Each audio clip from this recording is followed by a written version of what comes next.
வாழ்க வையகம், வாழ்க வையகம், வாழ்க வளமுடன்.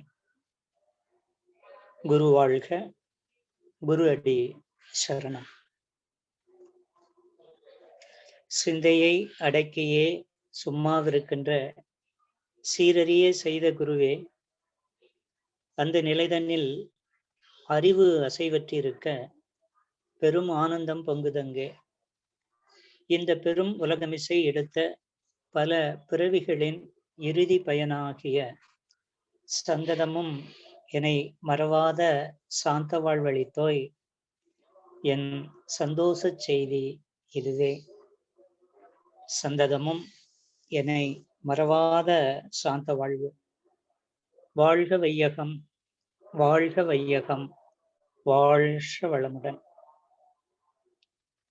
அன்பிற்கினிய சகோதர சகோதரிகளே, சிந்தனையாளர்களே, தத்துவ ஞானத்தில் விளக்கம் பெற்று பிரம்ம ஞானியர்களாகவே திகழும் ஆசிரிய பெருமக்களே, உங்கள் அனைவரையும் ஆசான் அருட்தந்தை வேதாத்ரி மகரிஷி அவர்களின் பேரறிவோடு இணைந்து நின்று வாழ்க வளமுடன், வாழ்க வளமுடன், வாழ்க வளமுடன் என மனதார வாழ்த்தி வணங்கி வரவேற்று மகிழ்கிறேன்.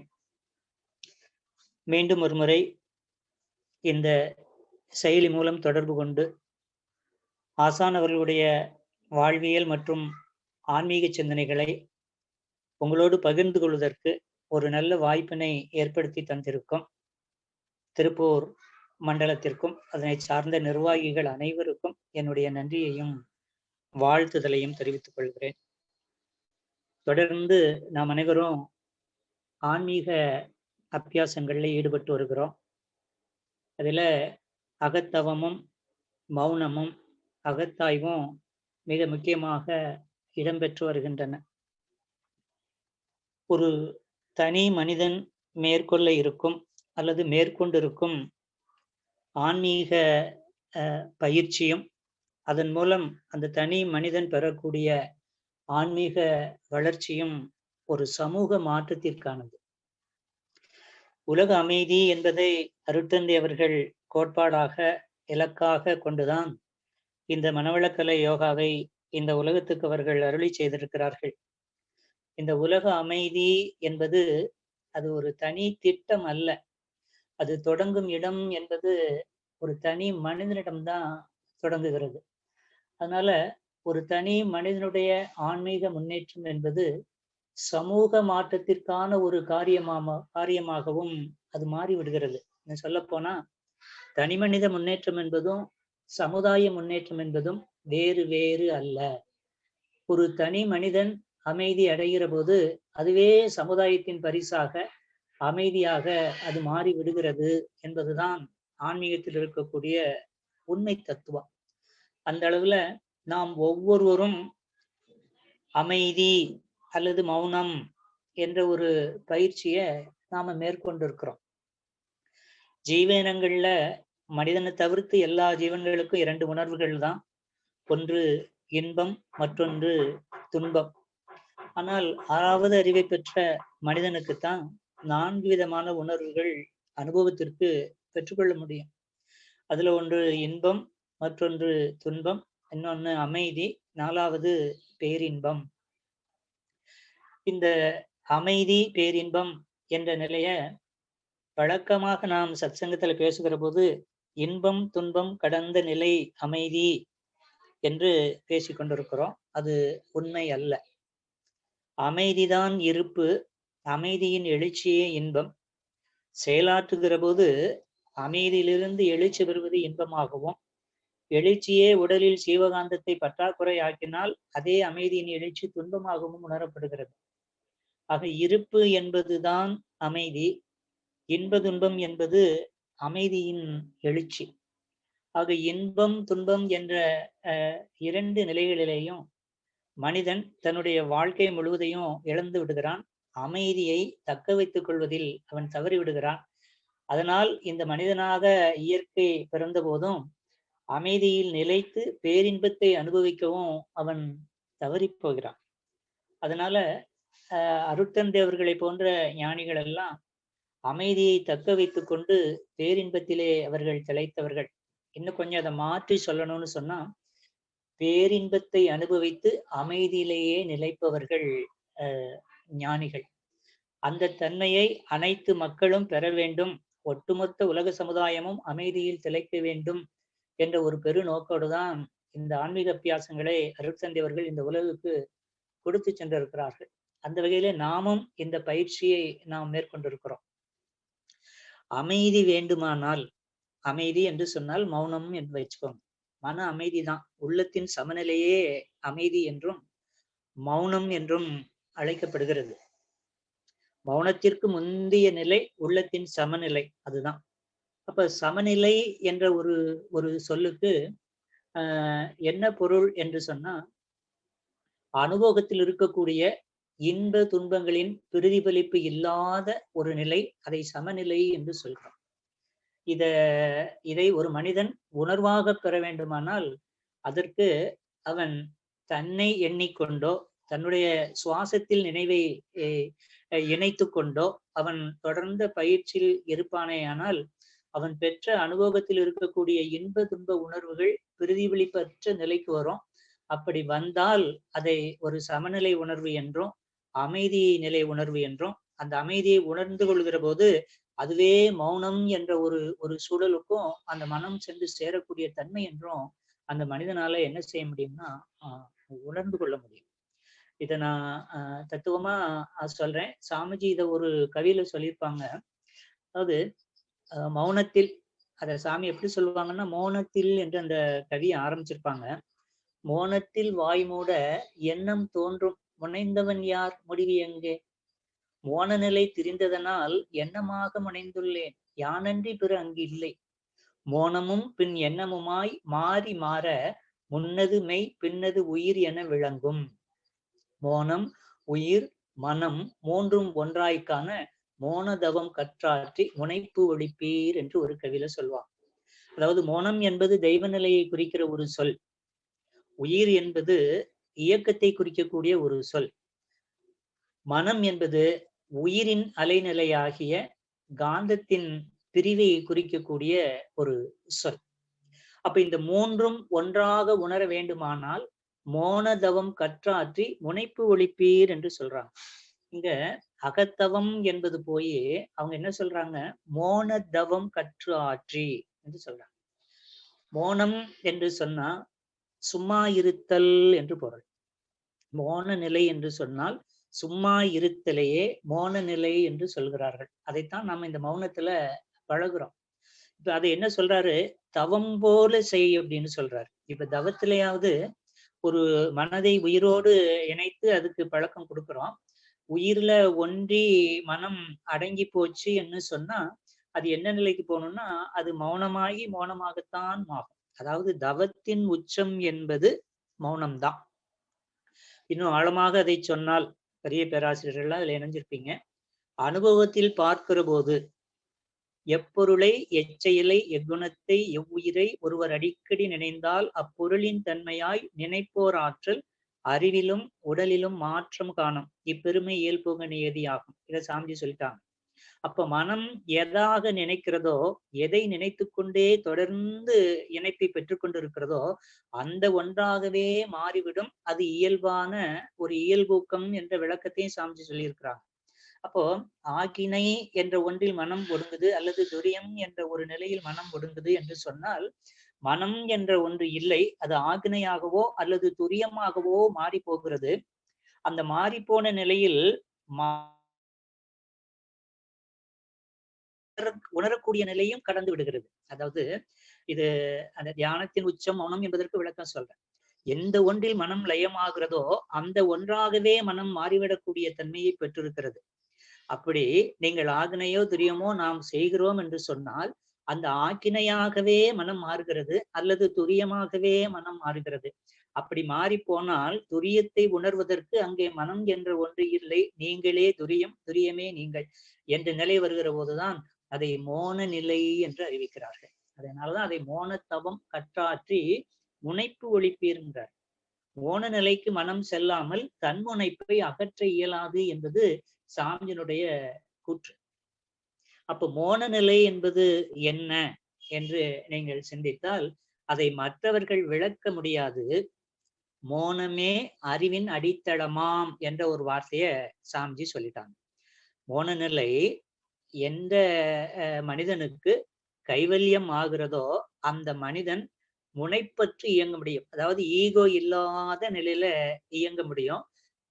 உலகத்தில் வாழ்ந்தாலும் உள்ளத்தில் சமநிலையோடு அவனால் வாழ முடியும். அதற்கு மோனம் என்பது அவனுக்கு அனுபவமாக மாறணும். அந்த அனுபவத்துக்குத்தான் தியானம் ஒரு வழி, மௌனம் ஒரு வழி. அந்த வழியை பின்பற்றி அதை அடைந்தவர்கள் சொல்லுகிற போது அருட்தந்தையவர்களே சொல்கிறார்கள், மோனமோ அறிவின் அடித்தளமாம், மிக விரிவு, எல்லை இல்லை, காலம் இல்லை. மோன நிலையில் அறிவு தோய்ந்து பிறந்தால் முன்வினை பின்வினை நீக்க கற்கும் என்று சொல்றாங்க.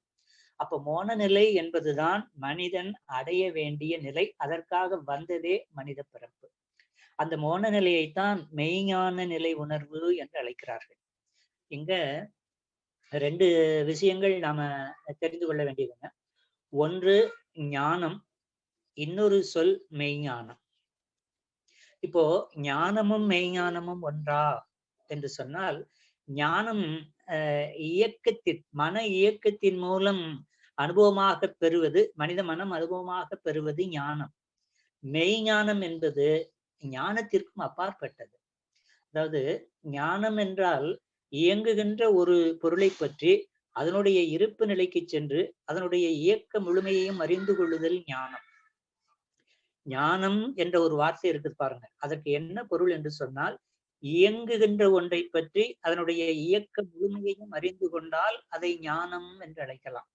இப்போ உதாரணம் சொல்லணும் அப்படின்னு சொன்னா, இப்போ ஒரு ஒரு ஒரு தையல் மிஷின் இருக்குது. அதுல துணி தைக்கிறோம். அது நல்லா தைச்சுக்கிட்டு இருந்தது. கொஞ்சம் ஒரு இடத்துல ஸ்ட்ரக் ஆயிட்டுன்னு வைங்க. இப்ப அதுக்கு ஒரு மெக்கானிக்க நாம போறோம். இப்படி தையல் மிஷின் ரிப்பேர் ஆயிட்டுன்னு. அவர்கிட்ட போய் நாம சொன்னோம்னா, அவர் அந்த இயக்கத்தை பற்றி முழுமையா அறிஞ்சு வச்சிருக்கிறாரு. அவரு 2, 3 விஷயங்கள சந்தேகப்படுறாரு. அந்த 2, 3 பகுதிகளை அவர் பிரிச்சு பார்க்கிறாரு. இந்த இடத்துல அந்த தப்பு இருக்குது, பிழை இருக்குது. அதனாலதான் அந்த இயக்கம் சரியில்லைங்கிறத தெரிஞ்சுக்கிட்டாரு. ஒரு கருவியை சிறுசா மாத்தணும்னா மாத்தி கொடுக்குறாரு. மறுபடியும் அதை இயக்குனா அந்த இயக்கம் தையல் மிஷின் சீராக இயங்குது. அப்போ அந்த தையல் மிஷின் என்பது ஒரு இயக்க பொருள்.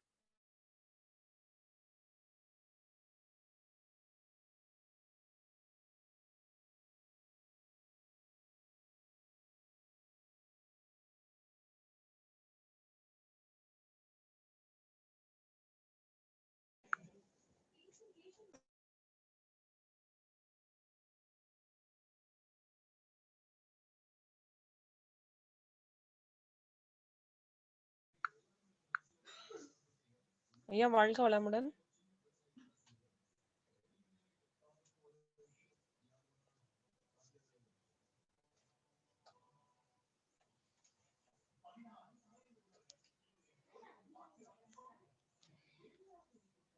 ஐயா வாழ்க வளமுடனுங்க ஐயா. மைக் மியூட் ஆயிடுச்சுங்க ஐயா. எப்போ இவ்வளவு நேரம் ஆச்சுமா? உடனே இதை சொல்லிட்டீங்களா?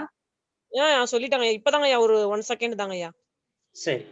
அப்போ இப்ப கேக்குதுங்களா? கேக்குதுங்க ஐயா, கேக்குதுங்க ஐயா. ஞானம் என்பது இயங்குவதை பற்றி ஒரு மனித மனம் அறிந்து கொண்டால் அதை ஞானம் என்று அழைக்கிறோம். மெய்ஞானம் என்று சொன்னால், மெய் என்றால் அசையாதிருத்தல். அது சுத்தவெளியை குறிக்கும் சொல். எல்லா தோற்றத்திற்கும் மூலமாக, ஆதியாக, அனாதியாக, எங்கும் நிறைந்ததாக இருக்கின்ற ஒரு பொருளைத்தான் மெய்ப்பொருள் என்று அழைக்கிறார்கள். அந்த ஒன்றை அறிந்து கொள்வல், அசையாதிருத்தலை அறிந்து கொள்ளக்கூடிய நிலை வருமானால் அதைத்தான் மெய்ஞானம் என்று சொல்றாங்க. இப்போ அந்த அசையாதிருத்தலை நாம சென்று சேரணும். இங்கே அசைந்து கொண்டிருப்பது எது? எல்லா தோற்றங்களுக்கும் மூலமாக இருக்கின்ற ஆதிநிலை என்பது அது எல்லையற்ற பரவெளி இல்லையா? இப்ப எல்லையற்ற பரவெளி அது அசையாத தன்மையாக விரிந்து போய் இருக்கிறது. அதை எல்லையற்றது என்று சொல்லிட்டோம். இங்க நீங்க கொஞ்சம் கவனிக்கணுங்க. நம்ம எல்லாம் நீண்ட காலம் தவம் செய்துகிட்டே இருக்கிறோம். இறை உணர்வை நோக்கி பயணித்துக் கொண்டிருக்கிறோம். இப்ப இறைவெளிய எல்லையற்றது என்று அருட்தந்தை உட்பட அனைத்து ஞானிகளும் சொல்கிறார்கள். வேதாத்ரி மகரிஷி உட்பட அனைத்து ஞானிகளும் சொல்கிறார்கள். எல்லையற்றதை எப்படி எல்லையற்றது என்று தீர்மானிக்க முடியும்? கொஞ்சம் யோசனை பண்ணுங்க. அதாவது எல்லைக்கு உட்பட்டதை விரிந்து சென்று எல்லைக்கு அப்பாற்பட்டு போய் அதை பார்த்து இது எல்லையுடையதுன்னு சொல்லலாம். எல்லையற்றது என்று பரவெளியை ஞானிகள் நமக்கு உரைக்கின்ற போது எல்லையற்றது என்பதை அவர்கள் எவ்வாறு அறிந்தார்கள், எவ்வாறு உணர்ந்தார்கள் என்று சொன்னால், அவர்கள் மனதால் ஒடுங்கியும் விரிந்தும் ஆராய்ச்சி செய்தார்கள். ஒடுங்கிய நிலையில் சென்று சேர்ந்த இடமும் விரிந்த நிலையில் சென்று சேர்ந்த இடமும் ஒன்றாக அவர்களுக்கு அகக்காட்சியானது. விரிந்து சென்ற இடமும், மீண்டும் நான் அதை சொல்கிறேன், விரிந்து சென்று சேர்ந்த இடமும் ஒடுங்கி சென்று அடைந்த இடமும் அவர்களுக்கு ஒன்றாகவே அகக்காட்சியாக மாறியது. அப்ப விரிந்த நிலையில் அவர்கள் செல்கிறார்கள், ஒடுங்கியும் உள்ளே செல்கிறார்கள். செல்ல செல்ல செல்ல செல்ல செல்ல அது சென்று கொண்டே இருக்கிறதே தவிர செல்கிறேன் என்பதும் அற்ற நிலைக்கு அது செல்லும் போது இதை அறிய முடியாது என்ற நிலையில் அவர்கள் கொடுத்த அந்த விளக்கம்தான் அது எல்லை அற்றது என்ற விளக்கம். அப்போ போறாங்க, போய் போய் போய் அதுவாகவே மாறி அதற்கு அப்புறம் செல்வதற்கு இல்லை என்ற நிலை அவர்கள் அறிவு பெறுகிற போது அங்கேதான் அதை அவர்கள் எல்லை அற்றது என்று சீடர்களுக்கு அதை அவர்கள் உணர்த்துகிறார்கள். இப்ப அந்த நிலைய நாம என்ன செய்யணும்? சென்று அடையணும். இத 2 விஷயத்துல சாமிஜி நம்ம இப்ப சொல்லுவாங்க, நான் உங்களுக்கு ஞாபகப்படுத்துறேன். 2 கவி மூலம் ஞாபகப்படுத்த. ஏன்னா புரிதலே ஞானத்தின் தொடக்கம். தத்துவம் பேசிக்கிட்டே போறோம். தத்துவம் கேட்க கேட்க கேட்க அறிவுக்கு விளக்கம் கிடைக்கும். எந்த விளக்கம் உங்கள் அறிவுக்கு கிடைக்கிறதோ அந்த விளக்கத்தை நீங்கள் அனுபவமாக்க முயற்சிக்கிற போதுதான் மௌனமோ மோனமோ சாத்தியமாகும். இது சத்தியம். இப்ப சாமிஜி சொல்றாங்க பாருங்க, விரிந்த நிலையில சொல்றாங்க, ஆதி என்ற வெளியினிலே அணு எவ்வாறு அவதரித்தது என்று அறிய போனாரெல்லாம் ஆதியாம் நிலையடைந்தார். அறிவு எங்கேது? ஆதி என்ற வெளி, அதைத்தான் பரவெளி என்று சொல்றோம் இல்லையா? இப்போ அந்த வெளியில அணு எப்படி வந்ததுன்னு அறிய போனாங்க, விரிந்து விரிந்து போய் அறிய போனாங்க. ஆதி என்ற வெளியினிலே அணு எவ்வாறு அவதரித்தது என்று அறிய போனாரெல்லாம் ஆதியாம் நிலை அடைந்தார். அங்கேது? அப்ப ஆதி நிலைக்கு போயிட்டாங்க. அப்படி போயிட்டாங்கன்னா அதுக்கு என்ன அர்த்தம்? அறிவு அங்கேதுன்னு கேட்கிறாரு. அறிவும் அற்ற நிலையிலேயே அறிதல் நிகழும். வார்த்தைகளை கவனிச்சுக்காங்க. மெய்ஞானம் என்பது ஒரு சாதாரண விஷயம் அல்ல. இறை உணர்வு என்பது ஒரு சாதாரண விஷயம் அல்ல. ஆனால் முடியாததும் அல்ல. அதற்கு விளக்கம் அறிவு பெற்றாக வேண்டும். எந்த விளக்கத்தை பெறுகிறதோ அந்த விளக்கத்தை அனுபவமாக்க அறிவு முயற்சிக்க வேண்டும். அறிவின் அந்த விளக்கத்தின்படி அந்த முயற்சி பிறழாது செல்லுமானால் அங்கே அந்த அறிவிலேயே அந்த தெய்வம் என்பது வெளிப்பட்டு போகும். இப்ப நான் இதற்கு முன்னால உங்களுக்கு சொல்லியிருக்கணும், சொல்லலையோ, மீண்டும் ஒரு முறை நம்ம சாமிஜி கவியே உங்களுக்கு உதாரணம் எடுத்து சொல்றேன். ஒரு தடவை நான் சொல்லியிருக்கலாம், நல்லது சொல்றதுல தப்பு இல்லை. இப்போ நான் பாடல் படிச்சேன், சிந்தையை அடக்கியே சும்மாவிருக்கின்ற சீரறிய செய்த குருவே, இல்லையா? இப்போ சிந்தையை அடக்கி சும்மா இருக்குது. சும்மா இருக்கிறதுனா என்ன? உங்கள் வாழ்வின் அனுபவங்கள் இன்பமோ துன்பமோ எதுவும் என்ன பிரதிபலிப்பற்ற நிலையில் உள்ளம் அல்லது மனம் சமநிலையில் இருக்குமானால் அது சும்மா இருத்தல். அது கடந்த காலத்தையும் உங்கள் எண்ணம் பிரதிபலிக்கவில்லை. கடந்த கால அனுபவத்தை வைத்துக்கொண்டு எதிர்காலத்தையும் உங்கள் மனம் கற்பனை செய்யாத நிலை, அதைத்தான் சமநிலை என்று சொல்றோம். அப்ப அதைத்தான் அமைதி நிலை என்று சொல்றோம் இல்லையா? அப்ப அந்த அமைதி நிலை, சிந்தையை அடக்கியே சும்மா இருக்கின்ற சீரறிய செய்த குருவே. அப்போ உங்களை யாரு உலக அனுபவங்களில் இருந்து மனதை விடுவித்துக் கொண்டு என்ன பிரதிபலிப்பற்ற நிலையில அமைதியாக இருக்க வைக்கிறாரோ அவரே குரு என்று சாமிஜி சொல்றாங்க. இப்ப சாமிஜி நமக்கு அந்த நிலையை கொடுக்குறாங்க. இப்ப நீ அமைதி நிலையில இருக்க, அந்த நிலைதனில் அறிவு அசைவற்றிருக்க பெரும் ஆனந்தம் பொங்குதெங்கே. இப்ப பெரும் ஆனந்தம் என்று சொன்னால் பேரின்பம் என்று பொருள். பேரின்பம் எப்போது ஒரு மனிதனுக்கு கிடைக்கிறது? இறைநிலை உணர்வு பெற்றால் அதை பேரின்பம் என்று சொல்றோம். அப்ப அந்த பேரின்பம் எப்ப வருது? அறிவும் அசைவற்ற நிலை. இப்போ நாம தியானம் பண்றோம் அப்படின்னு சொன்னா, புறத்தே சென்று கொண்டிருக்கிற சதா சர்வகாலமும் உன்னிடமிருந்து வெளியேறிக் கொண்டே இருக்கிற அந்த மனதை அதன் போக்கை திருப்பி உள்நோக்கி திருப்பி மனம் எதிலிருந்து புறப்பட்டதோ அதிலே கொண்டு லயமாகச் செய்வதை தவம் என்று அழைக்கிறோம். இப்ப மனம் வெளியே போயிட்டே இருக்கு. அதை திரும்பி உடலுக்குள்ளாகவே நிலைநிறுத்தணும். மனம் எதிலிருந்து வருது? உயிரிலிருந்து வருது. அப்ப மனதை உயிரில் இணைப்பது தவம். சரி, இப்ப மனதை உயிர்ல இணைச்சாச்சு இல்லைங்களா? இப்போ உயிர் அப்படின்னு ஒண்ணு இருக்குது இல்லையா? அந்த அந்த உயிர் இருக்கிறதுக்கு என்ன வேணும்? நீங்க கொஞ்சம் யோசனை பண்ணுங்க. உயிர் மனதை உயிர்ல இணைச்சிட்டோம் அப்படின்னு சொல்லிட்டோம் இல்லையா? தவம்னு சொல்லிட்டோம். இப்ப உடம்புல உயிர் இருக்குது இல்லையா? கோடான கோடி உயிர் இருக்குது உடம்புல. அப்போ உயிர் இருப்பதற்கு எது வேணும்? எது இருந்தா உயிர் இருக்கும் உடம்புல? இந்த கேள்வி கேளுங்க.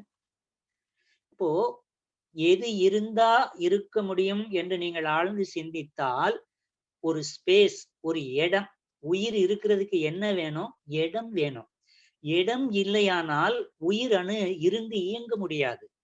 அப்போ உயிர் உடல்ல இயங்குது அப்படின்னு சொன்னா, கோடான கோடி உயிர் துகள்கள் இந்த உடலிலே இருந்து இயங்கிக் கொண்டிருக்கிறது என்று சொன்னால், அது அந்த கோடான கோடி உயிர் துகள்கள் இருந்து இயங்குவதற்கு தேவையான இடம், ஸ்பேஸ், வெளி என்பது இந்த உடலுக்குள்ளே நிரம்பி இருக்கிறது.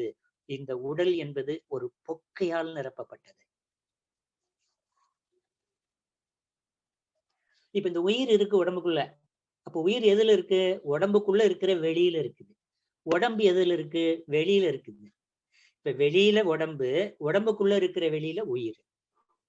இப்ப இந்த உயிரின் மையம் என்ன? உயிரின் மையம் என்ன? உயிர் என்பது விண் அல்லது அணு. எப்படி வேணாலும் வச்சுக்கோங்க. பரமாணு எப்படி வேணாலும் சொல்ல வச்சுக்கோங்க. அது ஒரு சுழற்சி அலை. அதுதானே? அப்ப அந்த சுழற்சி அலையின் மையம் என்ன? அணுவின் மையம் என்ன? சுழற்சி அலையின் மையம் என்ன? ஸ்பேஸ். இப்ப உயிர் இருக்குதுன்னா அதுல வெளி இருக்குது. வெளியில உயிர் இருக்குது. உயிருக்குள்ளேயும் வெளி இருக்குது.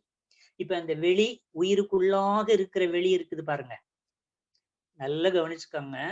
உடம்பு இருக்குது. உடம்புல உயிர் இருக்குது. உயிர் இருக்கணும்னா என்ன வேணும்னு கேட்டோம். வெளி வேணும். ஸ்பேஸ் வேணும். இடம் வேணும். இடம் இல்லைன்னா உயிர் இருக்காது. அப்ப அந்த இடத்துக்குள்ள உடம்புக்குள்ள இருக்கிற வெளியில உயிர் இருக்கு. உயிர் என்பதோ ஒரு சுழல் அலை. அந்த சுழல் அலையின் மையத்துல என்ன இருக்கு? வெளி இருக்கு. ஸ்பேஸ் இருக்கு. அப்ப அந்த ஸ்பேஸ் எதனுடைய இருப்பிடம்? அன்பர்களே வாரீர் அறிவின் இருப்பிடம் அறிந்து இன்பமுற கூப்பிடுறாருல. அப்ப அறிவின் இருப்பிடம் என்பது என்ன? ஸ்பேஸ், இடம். அப்போ மனம் சுழல் அலை என்ற உயிரிலிருந்து அலையாக வெளியேறுகிறது. அந்த அலையை திருப்பி உயிர்ங்கிற அலையில அணு அலையில நாம இணைக்கிறோம். அந்த உயிருக்கு மையமாக இருக்கிற ஸ்பேஸ் தான் அறிவின் இருப்பிடம். அந்த அறிவில போய் இந்த மனம் சேரணும். மனம் உயிர்ல ஒடுங்கி உயிருக்கு மையமான அறிவில ஒடுங்கி அறிவும் அசைவற்று போனால் அங்கே தோன்றுவதுதான் மெய்ஞானம். அங்கே உதிப்பதுதான் தெய்வம். இது வேணும். இது நாம செய்ய வேண்டியது என்ன அப்படி பார்த்தீங்கன்னா, வெளியவே போயிட்டு இருக்கிற மனச உள்ள திருப்பி பார்க்கிறது தான். இதுக்கு மனதை பற்றி சில விஷயங்கள் நீங்க தெரிந்து கொண்டால் போதும். மனம் என்பது ஒரு நிரந்தரமான பொருள் இல்லை. நிரந்தரமான இயக்கமும் இல்லை. யோசனை பண்ணுங்க. மனம் எப்போதும் இயங்கிக் கொண்டே இருக்குதா? எண்ணம் எப்பொழுதும் இயங்கிக் கொண்டே இருக்குதா? இல்லை. நீங்க அதை கவனித்து பார்த்தால் தெரியும். அதாவது ஒரு அலை இயக்கம் என்று சொன்னாலே ஒரே சீரா அந்த அலை இருக்காது. ஒரு அலை முடிஞ்சு அடுத்த அலை தொடங்கும். ஒரு அலை முடிஞ்சு அடுத்த அலை தொடங்கும். அதே போல ஒரு எண்ணம் முடிஞ்சு அடுத்த எண்ணம் தொடங்கும். இந்த ஒரு எண்ணம் முடிந்து அடுத்த எண்ணம் தொடங்குவதற்கு இடையில ஒரு கேப் இருக்கு. அதுதான் எண்ணமற்ற நிலை. அந்த கேப் நீடிக்கணும் மௌனத்துல. இப்போ நான் சொல்வது உங்களுக்கு புரியும் என்று நான் நினைக்கிறேன். சராசரியா தவம் கற்றுக்கொள்ளாத மனிதனுக்கு கூட எண்ணங்களுக்கு இடையில் ஒரு வெற்றிடம் நிச்சயமாக அனுபவத்துல இருக்கு. இந்த மனம் முடிஞ்சு அடுத்தால ஒரு இப்ப மனம்ங்கிறது எண்ணங்களின் தொகுப்பு தானே, ஏராளமான எண்ணங்கள் வந்து கொண்டே இருக்கும். ஒன்று முடிந்து ஒன்று தொடங்குவதற்கு இடையில ஒரு ஒரு வெளிநிலை இருக்கும், ஒரு வெற்றிடம் இருக்கும், எண்ணமற்ற நிலை இருக்கும். அது ஒரு ஃபிராக்ஷன் ஆஃப் செகண்ட்ல அது போகும். இப்போ நான் கேட்கிறேன், இப்போ ராத்திரி நல்லா தூங்கணும், காலையில நம்ம எந்திக்கிறோம் இல்லையா? நான் கேட்கறது என்ன அப்படின்னா, காலையில நம்ம எந்திரிச்சிட்டோம்னு சொல்றோம். 2 விஷயங்கள் நான் ஞாபகப்படுத்துறேன். நீங்க முழிச்சீங்களா? முழிப்பு வந்துதா? ஒரு கேள்வி. ராத்திரி நீங்க தூங்குனீங்களா? தூக்கம் வந்துதா? இப்ப தூக்கம் வந்தது. அப்போ வந்து என்ன ஆகுது? ஒரு டிஸ்கனெக்ட் ஆகுது. மைண்டுக்கும், அனுபவங்களுக்கும் ஒரு டிஸ்கனெக்ட். அத உள்ள இருக்கிற கான்ஷியஸ் தான் குடுக்குது. அறிவு தான் குடுக்குது. அது டிஸ்கனெக்ட் ஆயிட்டு அப்டின்னா நாம என்ன பண்ணிடுறோம்? உறங்கிடுறோம். ஒரு ஆழ்ந்த உறக்கம் உறங்கிட்டோம். போதுமான அளவு அந்த உறக்கம் இந்த உடலுக்கு தேவையான அளவு கிடைச்ச பிறகு, மனதுக்கும் தேவையான அளவு கிடைச்ச பிறகு ஒரு ரீகனெக்ட் வருது. அந்த ரீகனெக்ட்டையும் குடுக்குறது உள்ள இருக்கிற தெய்வம்ங்கிற கான்ஷியஸ் தான். அத குடுத்து நம்மள எழுப்பி விடுது. இல்லையா? நம்ம முழிச்சுட்டோம். நீங்க முழிச்சீங்க, இல்ல விழிச்சுட்டோம் அப்படின்னு சொன்னா, விழிச்ச உடனே வரக்கூடிய எண்ணம் என்ன? கொஞ்சம் யோசிச்சு பாருங்க. விழித்த உடனே வரக்கூடிய எண்ணம் என்னன்னு கொஞ்சம் யோசிங்க. அது பல பதில்கள சொல்லுவாங்க. அதாவது காலையில எந்திரிச்ச உடனே பல் தேய்க்கணும்னு சொல்லும், பாத்ரூம் போகணும்னு சொல்லணும், தியானம் பண்ணணும்னு எண்ணம் வரும். இப்படி எத்தனையோ எண்ணங்கள் வருதுன்னு சொல்லுவோம். இல்லை. விழித்த உடனே வரக்கூடிய எண்ணம் நான் என்ற எண்ணம் தான். ஒவ்வொரு ஜீவனுக்கும் அகத்துணர்வாக விழிப்பு பெற்றவுடன் வரக்கூடிய மனதின் இயக்கம், மனதின் தொடக்கம் நான். எல்லா ஜீவனுக்கும் அது இருக்குது. அந்த நான்ல சிறிது நேரம் கூட நாம் நிலைப்பதில்லை. நிலைக்க முடியல. அந்த நானில் நான் இருக்கிறேன். அதை யாராவது உங்களுக்கு ஞாபகப்படுத்த வேண்டியது இருக்குதா? கொஞ்சம் சிந்தனை பண்ணுங்க. ஏன்னா மனதை பற்றி நமக்கு தெரியணும்.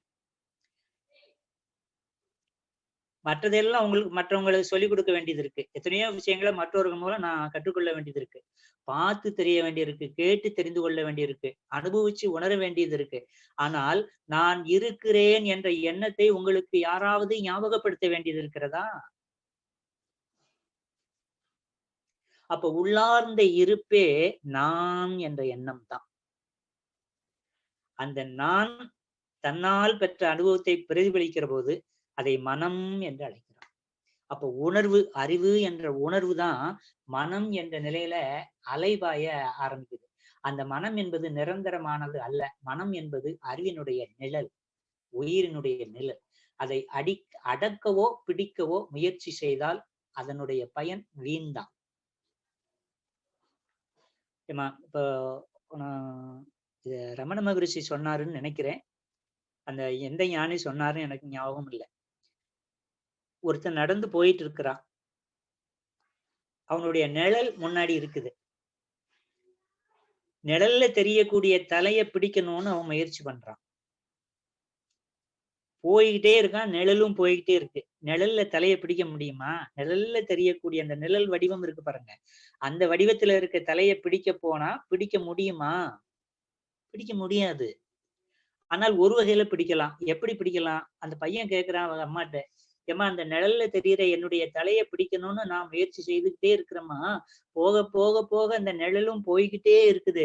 அந்த தலையை பிடிக்கவே முடியாதாம்மான்னு கேட்கிறான். அப்ப அவ அம்மா சொல்றா, பிடிக்க முடியாததுன்னு ஒண்ணும் கிடையாதுப்பா. நீ போற வழிமுறை தான் தப்பு. அப்ப தலையை பிடிச்சிடலாமா? நிழல்ல தெரியிற தலைய? பிடிக்கலாம்ப்பா. எப்படி பிடிக்கணும்? உன் தலையில கை வை போதும்னா. அந்த தன் தலையில தலையை பிடிச்சான். நிழல்ல இருக்கிற தலையும் பிடிபட்டது. இதே நிலைதான் மனதினுடனேயே பயணித்துக் கொண்டிருக்கிறார்கள். மனதின் உதிப்பிடம் எது என்று ஆய்ந்து சிந்தியுங்கள். சிந்தித்து சிந்தித்து மனதின் பிறப்பிடத்திற்கு சென்று அங்கேயே இருங்கள். ஆனந்தமாக இருக்க முடியும் உங்களால். உள்ள இருக்கணும் மனம். அது இருப்பிடத்துக்கு போகணும். அதுதான் அந்த தியானத்தின் உச்சமும் மௌனம்னு சொன்னேன். மௌனத்தை பழக்கி மௌனத்துக்கு போகணும்னு சாமி சொல்லியிருக்காங்கிற விளக்கத்தையும் சொல்லியாச்சு. இதைத்தான் கபட உபனிஷத்து சொல்லுது. என்ன சொல்லுது அப்படி பார்த்தீங்கன்னா, யார் வெளிப்புற்ற தேரோட்டியுடனும் கடிவாளம் எனும் மனதை கைப்பற்றியவனாகவும் இருக்கிறானோ அவனே பாதையின் முடிவை சென்றடைகிறான். அது இறைவனின் மேலான இருப்பிடமாக இருக்கிறது. முடிஞ்சு போச்சே. அப்ப மோன நிலை தேவநிலை உணர்வு என்பது மிக மிக எளிதான ஒன்றாக இந்த தத்துவ விளக்கம் கிடைத்த பிறகு மனதிற்கும் அறிவிற்கும் தெளிவாகி போகிறது. பாருங்க, யார் வெளிப்புற்ற தேரோட்டியுடனும் கடிவாளம் என்னும் மனதை கைப்பற்றியவனாகவும் இருக்கிறானோ அவனே பாதையின் முடிவை சென்று அடைகிறான். அது இறைவனின் மேலான இருப்பிடமாக இருக்கிறது. அப்ப மனதை கைப்பற்றியவனாக நீங்கள் இருக்கணும். விழிப்பு நிலையில் தொடர்ந்து வாழ கற்றுக்கொள்ளணும். இப்ப விழிப்பு நிலை என்பது என்ன? இந்த விழிப்பு நிலையை வேற யாருக்கு கொடுக்க முடியும்? விழிப்பு நிலைன்னு ஒரு வார்த்தை சொல்றோம் இல்லையா? இந்த விழிப்பு நிலையை இன்னொருத்தர் கொடுக்க முடியுமா உங்களுக்கு? அப்படி கொடுக்க முடியுமானால் சாமிஜி எல்லாரையும் கூப்பிட்டு இந்தா வச்சுக்கோ விழிப்பு நிலை, இந்தா வச்சுக்கோ ஞானம்னு கொடுத்துட மாட்டாரா? ஞானத்தை பற்றிய விளக்கமும் அதை சென்றடைவதற்கான வழிமுறையையும் ஞானிகள் போதிக்கிறார்கள். பயணிக்க வேண்டியதும் விழிப்பு நிலையை தக்க வைத்துக் கொள்வதும் உன்னுடைய முயற்சியின் அளவு, ஒரு சீடனுடைய முயற்சியின் அளவு. இப்போ விழிப்பு நிலை அப்படிங்கிறத ஆன்மீகம் மட்டுமே கொடுக்க முடியும். இங்க இந்த விழிப்பு நிலை உங்களுக்கு எனக்கும் வேணும் அப்படின்னு சொன்னா ஒரு ஒரு 4 விஷயங்களை நான் ஞாபகப்படுத்துறேன்.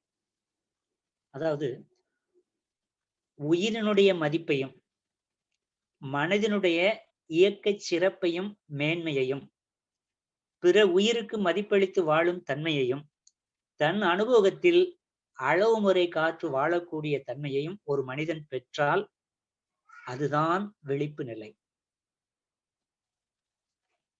இப்ப விழிப்பு நிலை விழிப்பு நிலை விழிப்பு நிலைன்னு என்ன விழிப்பு நிலை? உன்னில் நீ நிலைப்பது விழிப்பு, உனக்குள்ளாக நீ அடங்கி இருப்பது விழிப்பு, தன்னடக்கம் பெற்று வாழ்வது விழிப்பு, புலனின்ப அனுபவங்களில் மனம் சிக்கிக் கொள்ளாமல் இருந்தால் அது விழிப்பு. இதுக்கு விளக்கம் சொல்லணும்னா முதல்ல சொன்ன 4 தான். இது எப்ப வரும்? ஒரு மனிதனுக்கு சாதாரணமா வந்துருமா? அப்ப உயிரினுடைய மதிப்பு தெரியணும்.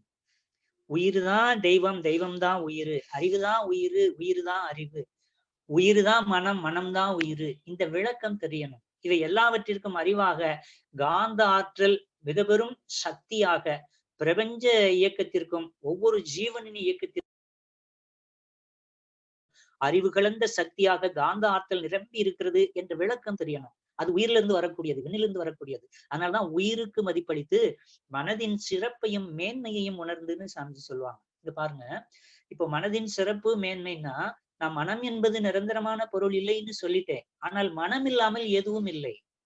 இப்ப லௌகீக வாழ்க்கையில மனம் இல்லையானால் எது இருக்கு? இந்த தத்துவத்தை நீங்கள் புரிந்து கொள்ள வேண்டுமானாலே இந்த மன இயக்கம் இருக்கணும். அப்பதான் அர்த்தம் எடுத்துக்கொள்ள முடியும். அப்ப மனதின் சிறப்பையும் மேன்மையையும் அறிந்து கொள்ளணும்னா இந்த மனம் என்ற ஒன்றால் உயிர்ல ஒடுங்கி நிற்க முடியுதா இல்லையா? அறிவுல ஒன்றி அறிவோடு லயமாக முடியுதா இல்லையா? அந்த மனதால ஆயிருக்குதா இல்லையா? அதே மாதிரி பிரபஞ்ச அளவுக்கு விரிந்து பிரபஞ்சத்தை கடந்து சுத்தவெடியோடு கரைந்து போய் தன்னையே தெய்வமாக உணரக்கூடிய தன்மைக்கும் அந்த மனம் போயிருதா இல்லையா? வேற எந்த ஜீவனுக்கு இந்த மன ஆற்றல் இருக்குது? 6வது அறிவை பெற்ற மனிதனுக்கு அல்லவா இருக்கிறது. அப்ப உயிரின் மதிப்பு, மனதின் இயக்க சிறப்பு, பிற உயிருக்கு மதிப்பளித்து வாழக்கூடிய தன்மை, இவைகளெல்லாம் வைத்துக்கொண்டு தன்னுடைய அனுபவத்தில் அளவுமுறை காத்து ஒரு மனிதன் வாழ வேண்டுமானால் அவனுக்கு ஆன்மீக அபியாசங்கள் கட்டாயம் தேவை. அந்த அபியாசங்கள் மூலம் அந்த மனநிலையை அவன் அடைந்து விட்டால் அதைத்தான் விழிப்பு நிலை என்று சொல்றோம். அந்த விழிப்பு நிலையில நீங்க மௌனமோ தியானமோ தொடர்ந்து செய்து கொண்டு இருந்தால் இறையை அறிந்து கொள்ள முடியும். அறிந்து கொள்வது மட்டுமல்ல, இறையாகவே தன்னை உணரவும் முடியும். அது ஒரு வாக்கியத்தில் நான் குறிப்பிட்டு சொல்றேன். ஒன்றை நீங்கள் அறிவதற்கு எவரையும் எதனையும் சாராத போது அதுதான் சரியான அனுபவத்தின் முதல் தொடக்கம். அங்க என்ன ஆகுது? அறிவதும் அறியப்படுவதும் அறிகிறதும் சமநிலை நேர்நிலையாகி போய்விடும். இத மறுபடியும் சொல்றேன். இப்போ சாமிஜி ஒண்ணு சொல்றாங்க, நாம கேட்டுக்கிறோம். இன்னொருத்தர் ஒண்ணு சொன்னாங்க, நாங்க கேட்டுக்கிறோம். எல்லாவற்றையும் மற்றொருவர் மூலமாகவே நான் அறிந்து கொண்டிருக்கிறேன். மற்றொரு தொடர்பின் மூலமாகவே நான் உணர்ந்து கொண்டிருக்கிறேன். எந்த பிற தொடர்பும் இல்லாமல் எவரையும் எதனையும் சாராத நிலையில் ஒன்றை எனக்குள்ளாக நான் அறிந்து கொண்டால் அதுதான் அனுபவத்தின் முதல் தொடக்கம். அங்கே அறிகிறதும் அறியப்படுவதும் நேர்நிலையாகி போகும். சாமி அதை எப்படி சொல்லுவாங்க தெரியுமா? அறிவு, அறிபவன், அறியப்படும் பொருள், இந்த 3 வேறுபாட்டை அறிவு கடக்கிற போது அந்த அறிவே யோகமாகி விடுகிறது.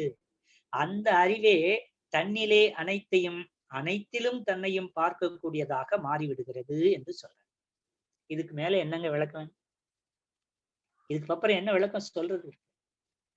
இன்னும் நாம மற்றவர்கள் எல்லாம் சொன்னதை இன்னும் கொஞ்சம் விளக்கமா சொல்லணும்னா, டோட்டலா உலகத்துல பிறந்திருக்கிறோம், தொடர்பு இல்லாம வாழ முடியாது.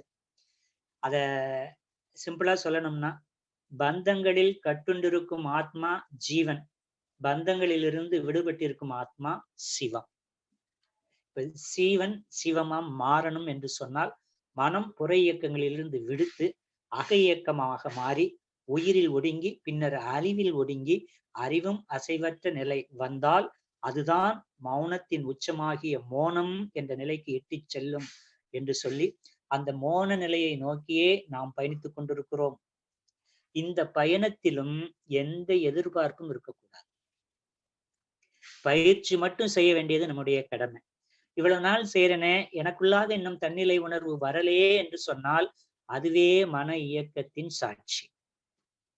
அந்த எண்ணமும் வரக்கூடாது. வந்துட்டு அங்க மன இயக்கம் வந்துருச்சு, அங்க என்ன வந்து இன்னும் எனக்கு வரலையேன்னு நீங்க நினைச்சிட்டு அது கவலை. இன்னும் அந்த வரலங்கிற எண்ணத்திலே நீங்க இருந்தா என்ன செஞ்சு என்ன செய்ய விடு அந்த பயிற்சியை, அப்படி மனம் சொல்லும். மனம் ஞானத்திற்கு தடை. இதை தெரிந்து கொண்டால் போதும். அந்த அந்த மனதை அறியாத வரைக்கும் மனம் என்பது ஞானத்திற்கு தடையாகவே இருக்கும். அந்த தடையை மனம் விளக்குவதற்காகத்தான் இந்த தத்துவ விளக்கங்கள் அனைத்தும் நமக்கு போதிக்கப்பட்டிருக்கிறது. இந்த விளக்கத்தை முறையாக பெற்றுக்கொள்வோம். அதாவது சாமிஜி ஒரு தன்னிலை உணர்வுல நமக்கு தத்துவங்களா கொடுத்திருக்கிறாங்க. அதை நாம இப்போ போதனை பண்ணிட்டு இருக்கிறோம்.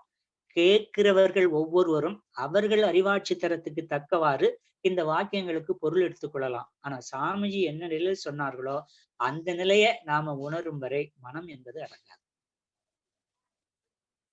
அந்த தத்துவத்தையும் சரியாக புரிந்து கொண்டு தவம், மௌனம் இவைகளை நாம் செய்தோம் என்று சொன்னால் நிச்சயமாக இந்த வாழ்க்கையில் பிறப்பின் நோக்கத்தை நாம் நிறைவேற்றி கொண்டு அதுவே உலக அமைதிக்கு வித்தாகவும் நாம் மாற்றி அமைத்துக் கொள்ளலாம் என்ற ஒரு சிந்தனையோடு இந்த சத்சங்கத்தை நான் நிறைவு செய்கிறேன். சத்சங்கத்தை தொடர்ந்து நாம இப்போ தியானத்திற்குள்ளாக செல்கிறோம். வாழ்க வளமுடன். இப்போ தியானத்திற்கு நம்மை தயார் செய்து கொள்வோம். தியானம் தியானத்திற்காக மட்டுமே.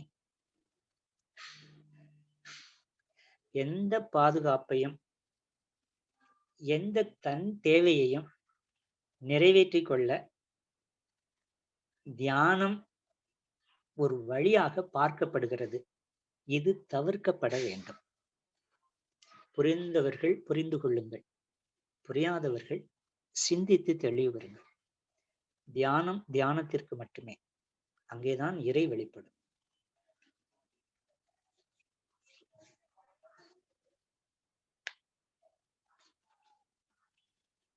அமைதியாக அமர்ந்திருக்கிறோம். உடலும் மனமும் தளர்வாக இருக்கட்டும். அகமும் புறமும் அமைதியே சேவிக்கட்டும்.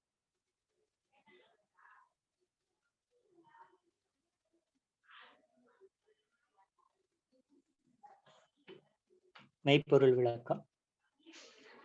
அழுத்தமெனும் உந்து ஆற்றல் ஒன்றை கொண்டே அணுமுதலாய் அண்ட கொடிகள் அனைத்தும் ஆக்கி வழுத்தும் ஓர் அறிவு முதல் 5ம் 6ம் வகை வகையாம் உயிரினங்கள் தோற்றுவித்து முழு திறனுடன் காத்து முடிக்கும் மேலாம் முழுமுதற் பொருளே நம் அறிவாய் ஆற்றும் பழுத்த நிலை வருமறையில் நீ நான் என்றோம், பதமடைந்தோம், ஒன்றானோம், பரம ஆனந்தம்.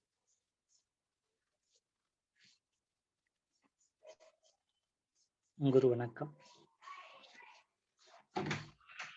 சிந்தையை அடக்கியே சும்மாவிருக்கின்ற சீரறிய செய்த குருவே, அந்த நிலைதனில் அறிவு அசைவற்றிருக்க பெரும் ஆனந்தம் பொங்குதங்கே. இந்த பெரும் உலகமிசை எடுத்த பல பிறவிகளின் இறுதி பயனாகிய சந்ததமும் என்னை மறவாத சாந்த வாழ்வழித்தோய், என் சந்தோஷ செய்தி இதுவே. வாழ்க வளமுடன். சிறிது நேரம் நாடி சுத்தி பிராணாயாமம் செய்து கொள்வோம். நிமிர்ந்து அமர்ந்து கொண்டு முதுகு தண்டு நேரம் இருக்கிற மாதிரி வச்சுக்கிட்டு பயிற்சியை மேற்கொள்கிறோம். மனதை முழுமையாக சுவாச காற்றோடு இணைத்துக் கொண்டு இந்த பயிற்சியை செய்யும். நாடி சுத்தி.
வாழ்க வளமுடன். நாடி சுத்தி நிறைவு செய்கிறோம்.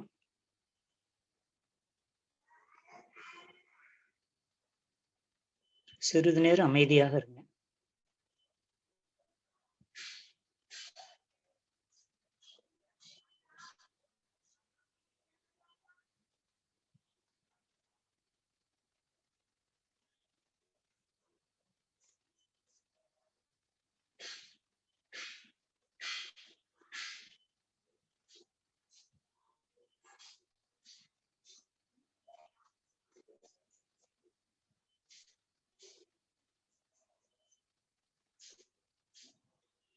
இப்போ தண்டுவட சுத்தி.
வாழ்க வளமுடன். தவம் தொடங்குகிறோம். நாம் அமர்ந்துள்ள இடத்தை சுற்றிலும் நல்ல தெய்வீக ஆற்றலே நிரம்பின. நீங்க எங்க அமர்ந்திருக்கிறீங்களோ அந்த இடத்தை சுற்றிலும் மனதால விரிந்து நின்று கவனிங்க.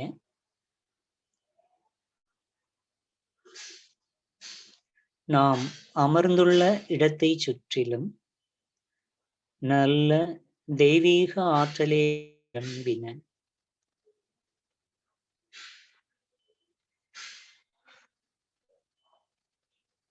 நாம் அமர்ந்துள்ள இடத்தை சுற்றிலும் நல்ல தெய்வீக ஆற்றலே நிரம்பின.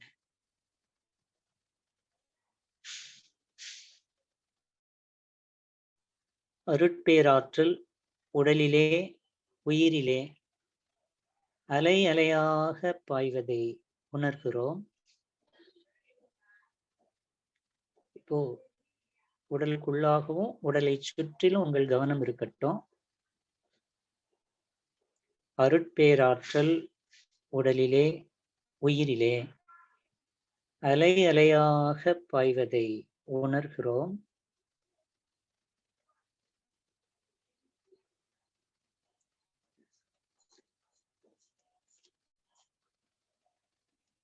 அருட்பேராற்றல் உடலிலே உயிரிலே அலை அலை அலையாக பாய்ந்து நிரம்புவதை உணர்கிறோம்.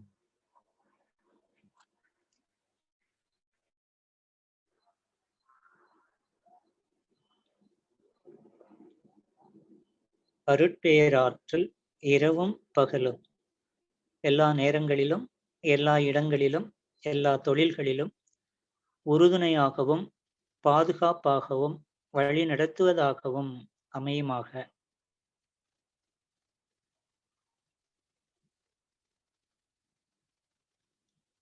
அன்னைக்கு வணக்கம்.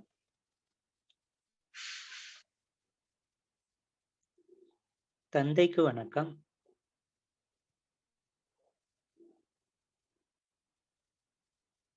ஆசான் அருட்தந்தை யோகிராஜ் வேதாத்ரி மகரிஷி அவர்களுக்கு வணக்கம்.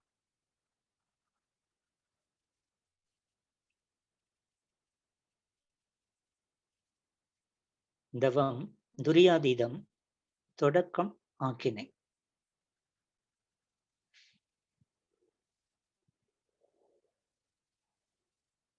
மகாசக்தி குண்டலினி ஆக்னா சக்கரத்தில் சிறப்பாக இயக்கம் பெறட்டும். ஆகினை.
ஆகினை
துரியம்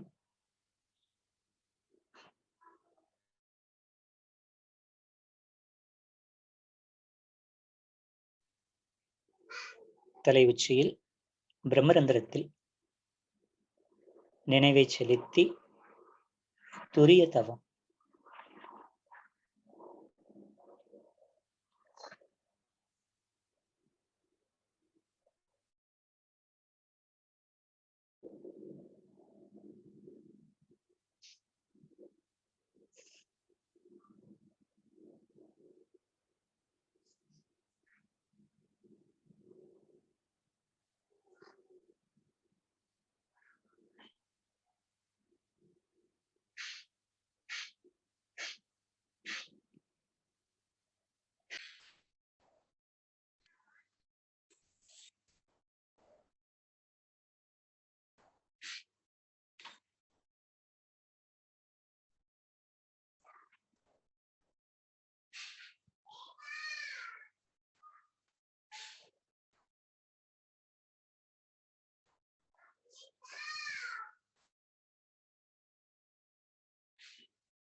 துரிய நிலையிலேயே மனம் நிலை பெறட்டும்.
துரிய நிலையிலிருந்து உயர்வடைகிறோம்.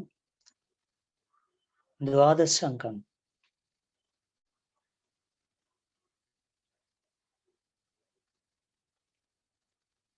உச்சிக்கு மேல ஒரு அடி உயரம் மனதை குவிக்கணும்.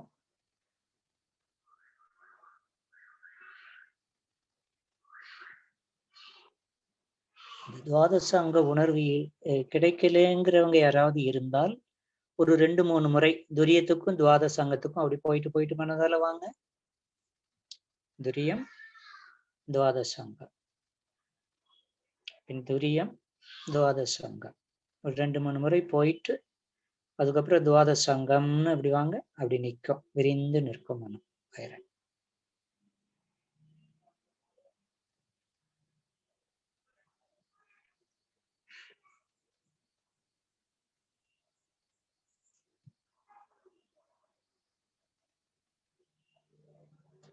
மேலும் உயர்ந்து சந்திரன்,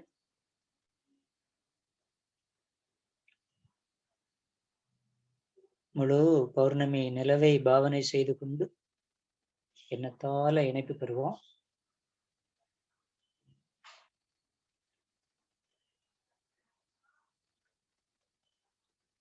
மேலும் உயர்ந்து சூரியன்,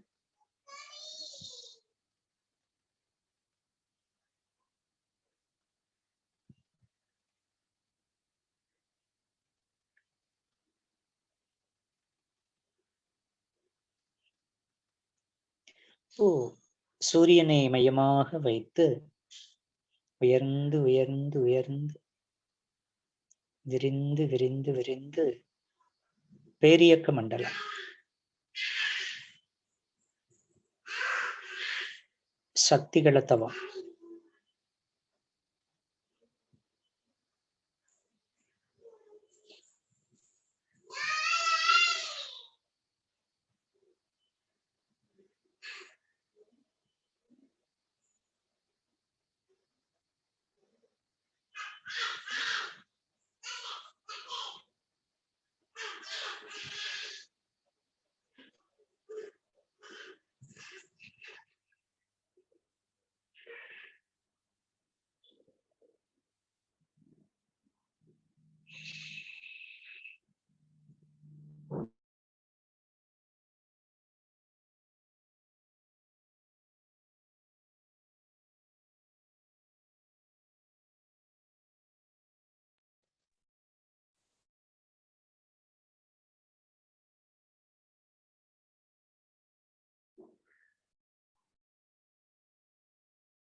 இயக்க பிரபஞ்சமே நானாக, நானே இயக்க பிரபஞ்சமாக கலந்து நிற்கும் நிலை, சக்திகள தவம்.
மேலும் உயர்வடைகிறோம், விரிவடைகிறோம். உயர்ந்து உயர்ந்து விரிந்து விரிந்து இயக்க பிரபஞ்சத்திற்கு அப்பால் செல்கிறோம். ஆதி நிலை, அனாதி நிலை.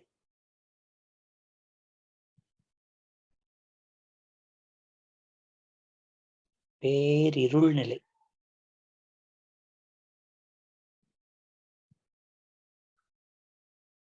மனம் அந்த இருள் நிலையிலேயே கரைந்து கரைந்து இருளாகி போகட்டும். அதுவே பரநிலை தவம், சிவகலம்.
வாழ்க வளமுடன்.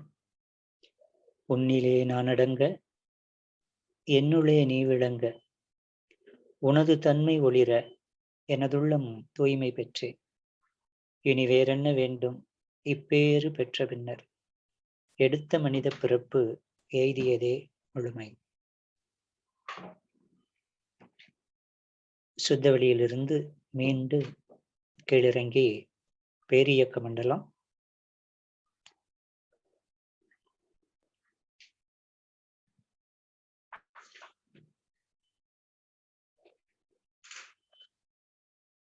சூரியன்,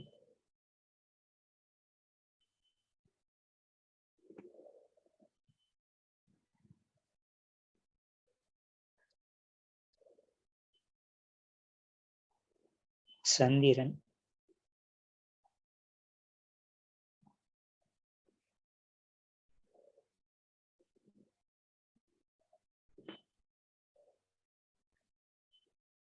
துவாதச அங்கம்,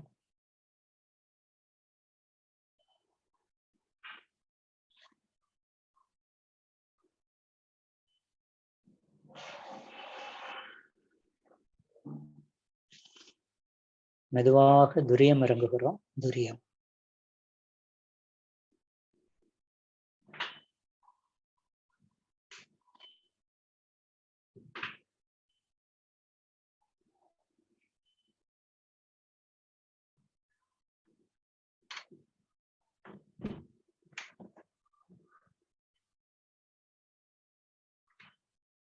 தவம் நிறைவு செய்து கொள்வோம். தவ ஆற்றலை உடல் முழுவதும் சீராக பரவ விடுகிறோம்.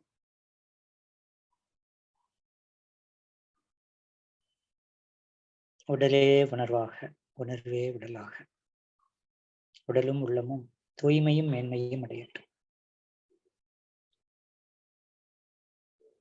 முழு உடலையும் சிறிது நேரம் கவனித்து பாருங்க.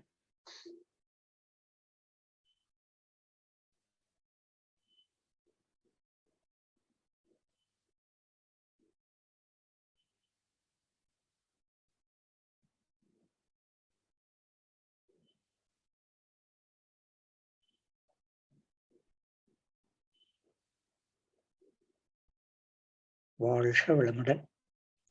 சங்கல்பமும் வாழ்த்துக்களும். அருட்பேராற்றல் கருணையினால் உடல் நலம், நீளாயுள், நிறை செல்வம், உயர் புகழ், மெய் ஞானம் ஓங்கி வாழ்வோம். வாழ்த்துக்கள்.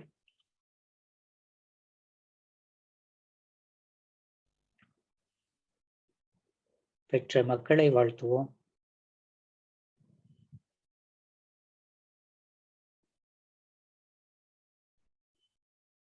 உடன் பிறந்தவர்களை வாழ்த்துவோம்.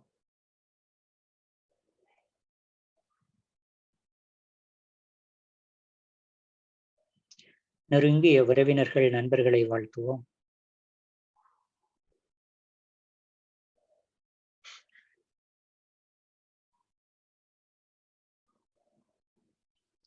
தொழிற்துறையிலே தினசரி கடமைகளிலே நம்மோடு தொடர்புடையவர்களை வாழ்த்துவோம்.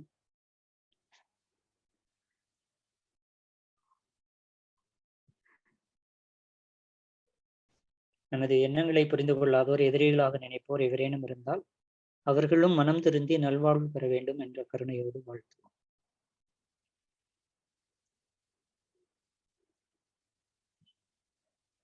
ஆசான் அருளிய வேதாத்திரியம் வாழ்க வளமுடன். உலக சமுதாய சேவா சங்கம் வாழ்க வளமுடன். ஆழியார் அறிவு திருக்கோயில் வாழ்க வளமுடன்.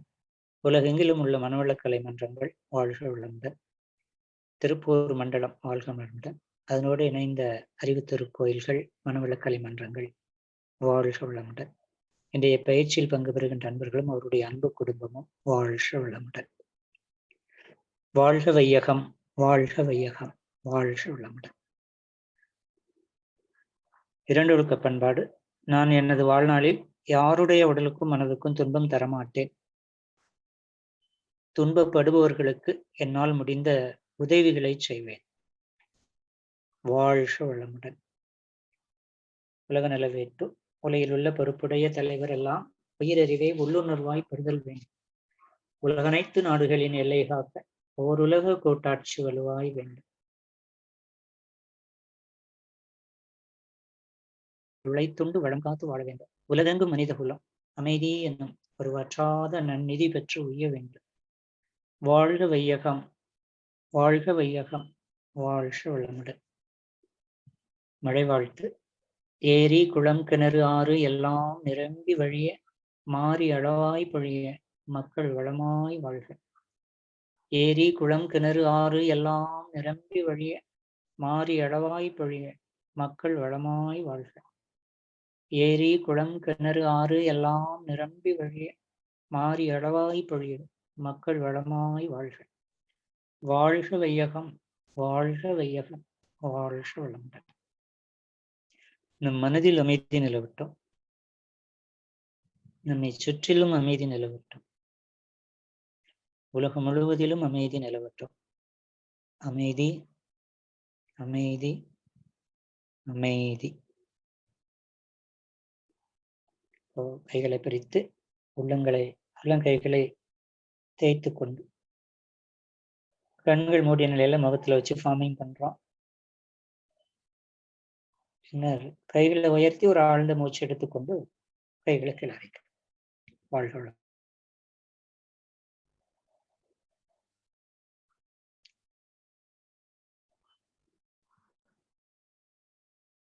வாழ்க வளமுடன். இப்போ நிகழ்வு தொடங்கும் போது மோன நிலை பற்றிய விளக்கம், அறிவு அசைவற்ற நிலையே மோன நிலை.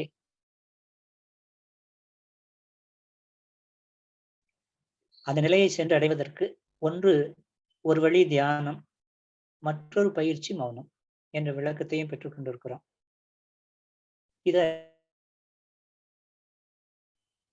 இந்த செயலி மூலமாக அறிவு திருக்கோயில வந்து நம்ம பயிற்சியை பெற்றுக்கொண்டோம். இதோட இந்த பயிற்சியினுடைய அளவு போதுமானா பத்தாதுதான். இதை நாம இந்த சமநிலை உணர்வுக்கு வரணும் அப்படின்னு சொன்னா, இங்க கற்றுக்கொண்ட தெரிந்து கொண்ட விஷயங்களை வாழ்வின் அனுபவங்களா மாத்துறதுக்கு ஏற்ற இடம் நம்ம குடும்பம் தான். நான் போன தடவை சொல்லியிருக்கேன், சில தன்மைகளை, அதாவது உலகத்தை மாற்ற வேண்டுமானால் அது ஒரு பெரிய சிரமமான காரியம். என்னை மாற்றிக்கொள்வது என்பது சுலபமான காரியம். உங்கள் மையம் மாறாமல் இந்த உலகம் மாறப்போவது இல்லை. நீங்கள் மாறாமல் இந்த உலகம் மாறப்போவது இல்லை. நான் மாறாமல் இந்த உலகம் மாறப்போவது இல்லை. அப்ப மாற்றம் என்னிடத்திலே தொடங்கணும். அப்ப அதற்கு என்ன செய்யறது அப்படின்னு கேட்டா, பொறுமை என்ற ஒன்றை லௌகீகத்துல நாம கடைபிடித்தாகணும் இல்லையா? பொறுமை வேணும். அதாவது எந்த இடத்திலும் சினம் ஒருவனுக்கு வரவில்லையானால் அவனை ஞானி என்று கொள்ள வேண்டும் என்று சாந்தி சொல்லுவாங்க. அப்போ சினத்தை தவிர்த்து பழகுவதை விட பொறுமையை கை கொண்டு பழகுவது உயர்ந்த பலனளிக்கும், விரைவான பலனளிக்கும். கோபத்தை தவிர்ப்பேன்னு அப்படி போறதை விட பொறுமை காப்பேன் என்ற முடிவு நீங்க எடுத்துக்கிட்டா போதும். ஏன்னா சினங்கிற தீய குணத்தை பொறுமைங்கிற நற்குணத்தாலதான் வெல்ல வேண்டும். அதனால நாம இந்த சத்சங்கத்தின் மூலமாக தொடர்ந்து நாம மீண்டும் ஒரு முறை சந்திக்கும் வரை வீட்டில் என்ன நிகழ்வுகள் இருந்தாலும் கண்டிப்பா நிகழ்வுகள் இருந்துகிட்டே தான் இருக்கும். எதிர்மறை விளைவுகள் இருந்துகிட்டே தான் இருக்கும். நான் பொறுமை காக்கிறேன். அதாவது எல்லாரும் அமைதியா இருக்கிற இடத்துல நான் அமைதியா இருக்கிறது அமைதிங்கிறதுக்கு அர்த்தம் கிடையாது. எல்லாரும் குழப்பத்தில் இருக்கும்போது, ஒரு பிரச்சனையில இருக்கும்போது நான் அமைதியாக இருந்து அதற்கு தீர்வு சொன்னால்தான் அதற்கு பேர் அமைதின்னு அர்த்தம். அப்போ குடும்பத்துக்கு போன பிறகு நான் பொறுமை காப்பேன், நிதானம் காப்பேன் என்ற ஒரு சங்கல்பத்தை இந்த சத்சங்கத்துல நீங்க எடுத்துக்கொண்டு அதை வாழ்வியல் அனுபவமா மாற்றுவதற்கு உங்கள் குடும்பமே உங்களுக்கு ஒரு பாடசாலையாக இருக்கணும். அப்படி ஒரு தன் முயற்சி பயிற்சி அதை நாம எடுத்துக்கொண்டா இந்த பிறப்பிலேயே தீயவினை கழிந்து நம்ம கர்மயத்தை தூய்மையாக்கி கொள்ளலாம். அதனால இந்த சத்சங்கத்தின் மூலம் இப்போ நாம எடுத்துக்கிட்டோம் அப்படின்னா, பொறுமையை கடைப்பிடிப்பேன், இத ஒரு கோட்பாடா எடுத்துக்கோங்க. அப்படி நான் போன தடவையே சொல்லியிருப்பேன் அப்படின்னா, சார் போன கிளாஸ் இப்படி கேட்பாங்க, போன கிளாஸ்ல பொறுமை சொன்னீங்க, இந்த கிளாஸ்ல வேற என்ன சார் எடுத்துக்கலாம் அப்படின்னு கேட்பாங்க. ஒரு கிளாஸ்ல வர்றதெல்லாம் பொறுமை இல்லை. அதுக்கு பயிற்சி, நீண்ட பயிற்சி வேணும். அதனால மீண்டும் ஒரு முறை சொல்கிறேன், நாம் பொறுமையை கடைபிடித்து வாழ கற்றுக்கொள்ள வேண்டும். பிரச்சனைகள் வருமானா வரும், அதற்கு தீர்வு பொறுமையா இருந்தா உங்க அறிவே அதற்கான தீர்வை கொடுக்கும். அதாவது ஒரு வினைக்கு எதிர்வினை ஆற்ற ஆற்ற ஆற்ற அமைதி குலைந்து போகும்.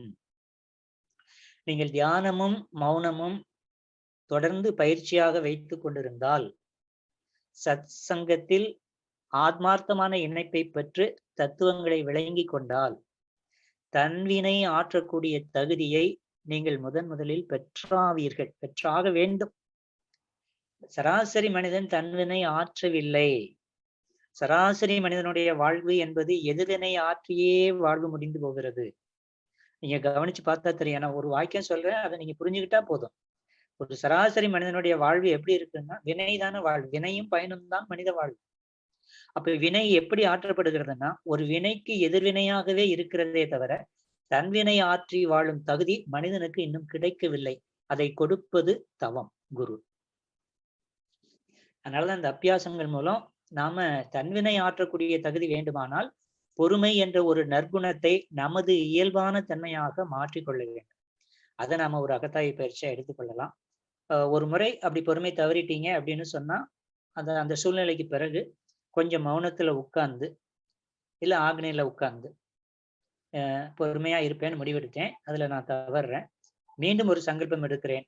இனி ஒரு சமயம் பொறுமை இழக்க மாட்டேன் அப்படின்னு மறுபடியும் ஒரு சங்கல்பம் போட்டுதான் நம்முடைய கர்மயத்தை தூய்மைப்படுத்த வேண்டியிருக்கு. தொடர்ந்து பயிற்சி செய்வோம். இறை நம்மிடம் வெளிப்படும் என்று சொல்லி இந்த ஒரு நல்ல சிந்தனையை உங்களோடு பகிர்ந்து கொள்வதற்கு வாய்ப்பினை அளித்த திருப்பூர் மண்டலத்தை சார்ந்த அனைத்து நிர்வாகிகளுக்கும், இந்த இணைப்பில் வந்து இந்த சத்சங்கத்தில் கலந்து கொண்ட இந்த தத்துவங்களை பொறுமையாக கேட்டுக்கொண்டிருந்த உங்கள் அனைவருக்கும் மீண்டும் ஒருமுறை நன்றியை சொல்லி ஆசானின் பேரறிவோடு இணைந்து நின்று உங்கள் அனைவரையும் வாழ்க வளமுடன், வாழ்க வளமுடன், வாழ்க வளமுடன் என வாழ்த்தி நிறைவு செய்கிறேன். நன்றி.